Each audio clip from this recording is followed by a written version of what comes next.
Your Honour, may it please the Court, my name is Charlton, CHARLTON, initials MJ. I'm appearing on behalf of the applicant, Mr. Johnny Wishbone, who is facing 106 charges of breaking and entering in relation to property. I believe there has been a significant miscarriage of justice in that there have been breaches in the Police Powers and Responsibilities Act and supporting regulations by the police involved in this matter in relation to my client. The facts are as follows. My client is a 16-year-old Torres Strait Islander juvenile. These facts were made known and obvious to the arresting police officers. Nevertheless, my client was arrested by the police, questioned at the scene of the crime, where he was driven around an unmarked police vehicle and asked about the offences, and finally taken to a police station and questioned further, in the presence of a support worker.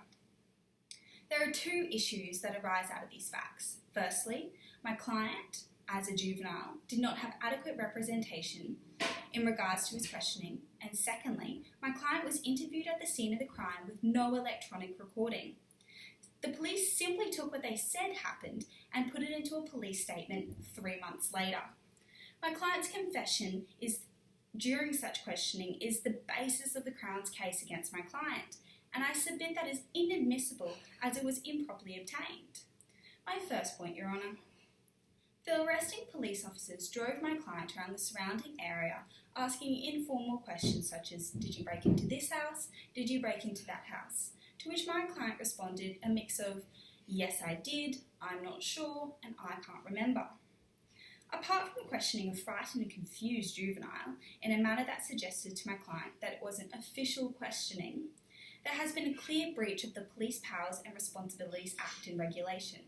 I direct you to Section 418 and 431 of the Police Powers and Responsibilities Act, which states that before a police officer is permitted to begin questioning any person, let alone a juvenile, for an offence, the police officer must inform the person of their rights and that they are entitled to phone or speak to a friend, relative or lawyer about their whereabouts and the fact that they are permitted to be present during questioning.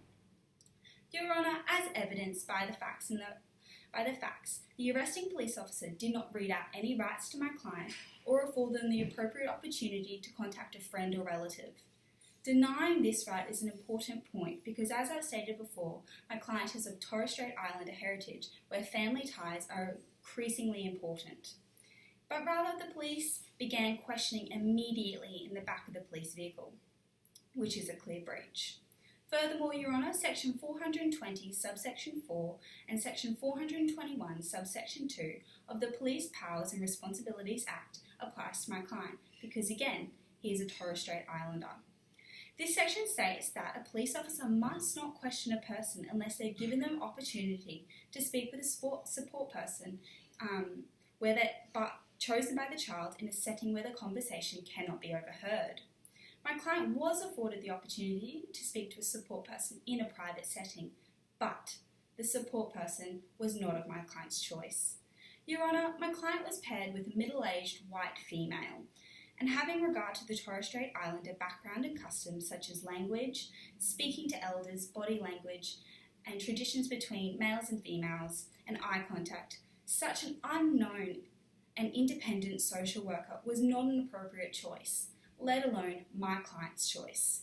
Nevertheless, the support worker was present with my client as he made full admissions to the police.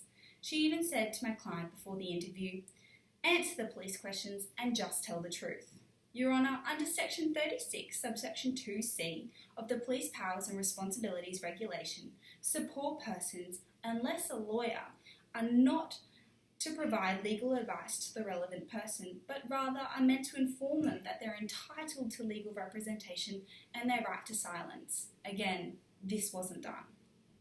To my second point, I submit the arresting officers have failed in their duty required by Section 436 of the Police Powers and Responsibilities Act to electronically record questioning at the scene of the crime, in the police car, and later on at the actual police station. Your Honour, there is only the police officer's word, which was then taken into a statement 3 months later. A lot can happen in 3 months. Different perspectives change. It's not an accurate representation of what my client said that evening. Such a lack of evidence, even to a lay person, is unfair and unjust.